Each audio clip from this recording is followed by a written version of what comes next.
Hey, what's up, guys? It's Christmas soon. It's gonna be my daughter's birthday. I thought I'd make a video about kind of my emergence into the 2A shooting community.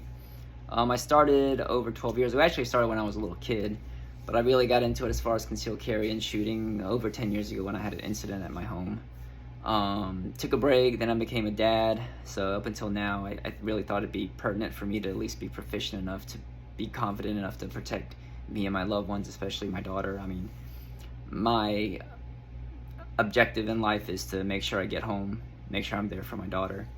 That's it. I mean, for whatever that means, whether it be financially, mentally, emotionally, physically, all that stuff counts.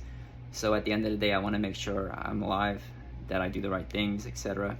But as far as, and this isn't like a boohoo thing toward me, it's like I can't financially afford ammo and training, which would be a great benefit. So I ended up going in online, Facebook groups, Reddit, YouTube, stuff that you would normally search on, kind of asking questions, absorbing as much as you can. And just by luck of the draw, I ran into some people like Matt Landfair. I don't know if you guys are familiar with him.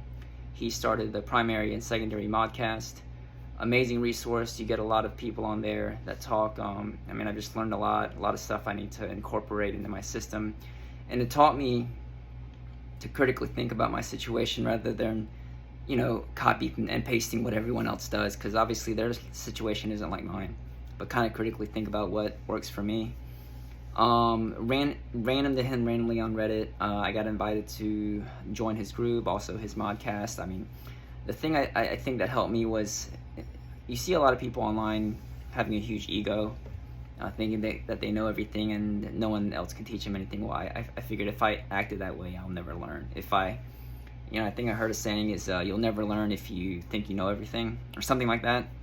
So, when they refuted a couple of things I may have said or commented on, instead of me questioning or arguing back, I asked them more about this stuff. Hey, what's your credentials? Who are you, basically? I mean, that's a summary of how I asked, but I found out who he was. I learned about that, and then I also ran into a trainer called Dan Brady. And these guys do this stuff for a living to one degree or another, so they have no obligation to help me at all other than just kind of directing me in the right way, but they have been a great resource. I joined a Deliberate Training group on Facebook, which is an awesome group. Obviously, I'm not going to be in a competitive shooting, but there's a lot of tips and a lot of subject matter experts that can really guide you in the right place, instead of just listening to all these online commando people that you have no idea who you're talking to, that they're stuck in their ways, or their ways the right way, and I don't think that's the way to learn or to grow. And I also got an opportunity to get a free webinar with Mr. Memphis Beach, an awesome instructor and a great shooter. Just his, I think, 30-minute to an hour webinar that I was able to join, it taught me a lot of things that I can do without having to spend money, being able to dry fire at home. Some techniques, some things to work on, some things to look out for, safe practices, all that stuff, which is really important. And then I've also spoke briefly with Tyler Tharp. This is another instructor, real smart guy. I started listening to his podcast and some of the people that he's had on there. And some other people that may not be instructors, but they're familiar with the industry, or they know more, obviously, or they've been there longer than I have. Even if they haven't, they might shed a different perspective, like an amazing knife maker, Mr. Patrick Doyle, spoke with me for days on stuff I can improve, stuff I can work on, stuff that he could help me with. So Patrick, thank you. And then I ended up talking to Ryan over at Hamry Forge, which I got my LCR grips from. I would send him questions almost every day about something, and he'd always respond back. Didn't make me feel like I was bothering him. It was super cool, and I still talk to him this day. Amazing products, and just bounce back ideas. So Ryan, thank you. And the other day I posted a video of myself on the Practical Deliberate, the Facebook group I'm on, just showing my current state of dry fire, and then I don't know if you guys are familiar with active self-protection, but there's an instructor that works with them, Christopher Bean. I knew him for a while, just watching some of his videos. An amazing instructor.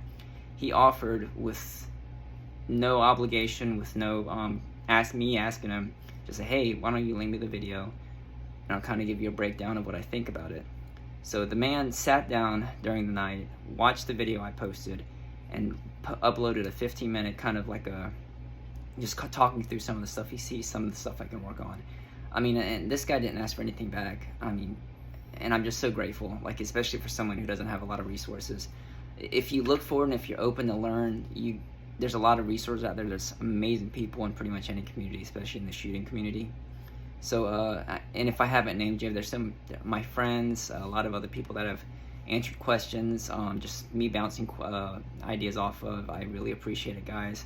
But yeah, just keep your mind open. Don't have such an ego where you can't grow and you can't learn. Stuff's changing all the time. New ideas form. Critically think for yourself. Just don't copy and paste things that other people do for yourself. Make plans and, do accordingly. So I don't know what the point of this video was. So I think the main thing was just to give thanks to all those people that have helped me out. And I hope they at least hear their name mentioned, or at least know that they're part of my journey and my ongoing journey through the two-way community. So I appreciate it. You guys have a great night, and Merry Christmas, Happy Holidays, and Happy New Year.